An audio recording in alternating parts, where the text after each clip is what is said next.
खतरे का सायरन सुन रहे हैं आप। ये सायरन बहुत दूर बज रहा है दोस्तों, 4000 किलोमीटर से भी ज्यादा दूर। ये अलार्म तुर्की की टेक्सटाइल इंडस्ट्रीज में बज रहा है।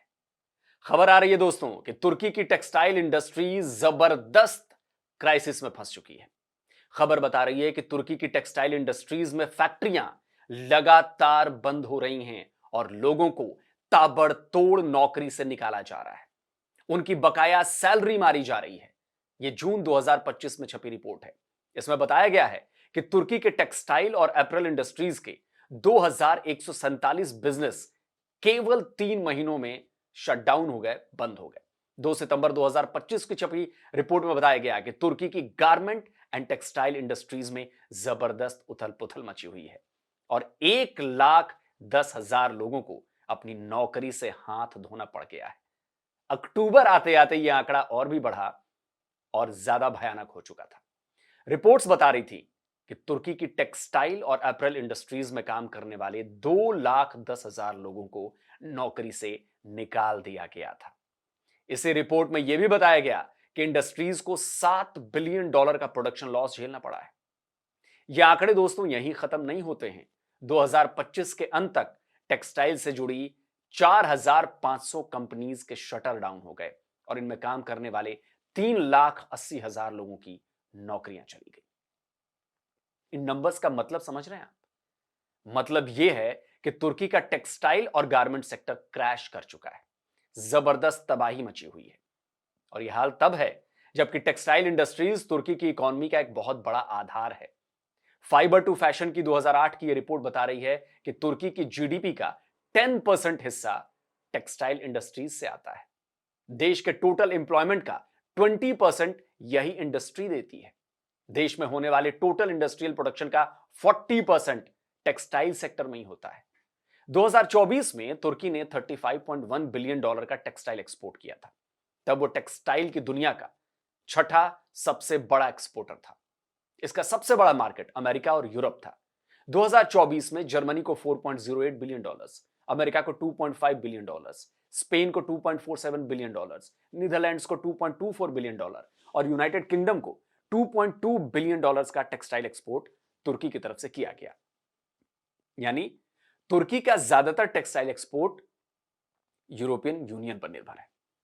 तुर्की के कपड़ों का 60% जो प्रोडक्शन है वो केवल ईयू के मार्केट के लिए होता है। लेकिन 2025 में तुर्की का यह मार्केट शेयर बिल्कुल उठक गया।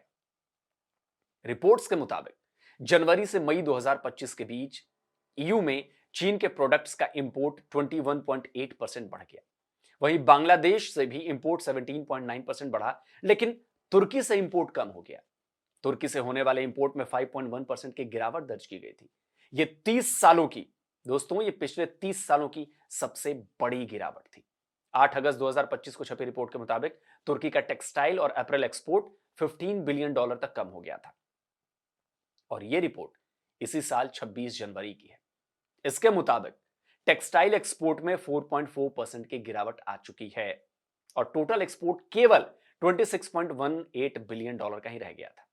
आप ही सोचिए, 2024 में तुर्की का टेक्सटाइल और अप्रैल एक्सपोर्ट था $35.1 बिलियन और 2025 में $26.18 बिलियन। हालांकि इसके बाद भी यही एक सेक्टर है जिसने तुर्की के एक्सपोर्ट को $17 बिलियन का ट्रेड सरप्लस दिलाया है। यानी यह सेक्टर तुर्की की इकोनॉमी के लिए बहुत जरूरी है।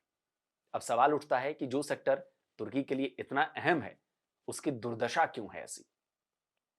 तो दोस्तों, बात यह है कि तुर्की में जबरदस्त महंगाई है। 28 जनवरी 2025 को छपी यह रिपोर्ट बता रही है कि टेक्सटाइल से जुड़ी 200 तुर्की कंपनियों ने देश छोड़ दिया। इन कंपनियों ने इजिप्ट में अपनी फैक्ट्रियां लगाई क्योंकि वहां बिजनेस ऑपरेट करना आसान और सस्ता है और ऐसी रिपोर्ट पिछले 3-4 सालों से सामने आ रही थी।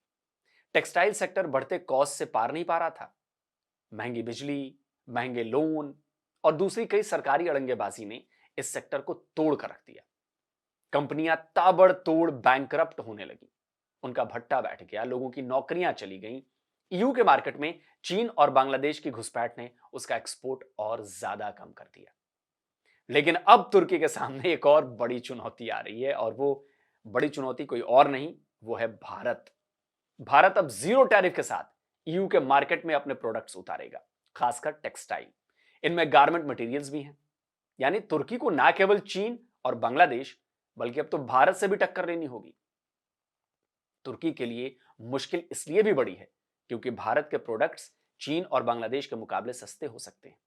इसके साथ ही ईयू के साथ तुर्की की 1996 में हुई कस्टम डील की वजह से भारत के प्रोडक्ट जीरो टैरिफ के साथ तुर्की के बाजार तक भी पहुंच जाएंगे। तभी मैंने कहा था कि तुर्की के टेक्सटाइल और गारमेंट सेक्टर में खतरे का सायरन बज रहा है और यह खतरा बढ़ता ही जा रहा है और फिलहाल एर्दोगन के पास इससे निपटने का कोई उपाय नहीं। तो दोस्तों, आप क्या कहते हैं इस खबर पर? इस खबर को लाइक कीजिए, सब्सक्राइब करिए चैनल। जल्दी मिलता हूं एक और नए वीडियो के साथ। नमस्कार, जय हिंद।